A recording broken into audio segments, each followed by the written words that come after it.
এখন বাজে 5টা, 5 মিনিট এখনও বাকি আছে। আর এই যে ঘুম থেকে উঠলাম, উঠে দেখি মা সমস্ত কাজকর্ম করে রেখেছে, মানে কাপড়গুলো উঠিয়ে রেখেছে, যত কাপড় কেচে দিয়েছিলাম, বুম্বার, আমার, তারপর মা আর বাবার। আর এখানে এমন ঘুম ঘুমিয়েছি দেখো, বিকেলের ঘুম, রাত্রিবেলার মতো ঘুম দিয়েছি। কতটা দাগ হয়ে গেছে যে এখানটায়।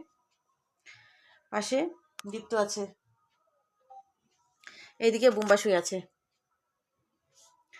তো ওই যে লাইট জ্বালিয়ে দিলাম বারান্দাতে। একটু রাস্তায় যাই, অনেকদিন থেকে রাস্তায় যাওয়া হয়নি, তো একটু বের হই। চলে আসবো, এখনো বেশিক্ষণ থাকবো না।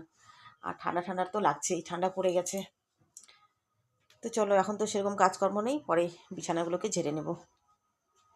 সন্ধে হতে এখনও অনেকটা বাকি আছে। ও বোম্বার জুতোটা তোলা হয়নি, ওই যে চালের মধ্যে স্কুলের জুতোটা শুকোতে দিয়েছি। পরে আসছি আবার, ব্লগ ভিডিওতে তোমাদের সাথে দেখা হচ্ছে।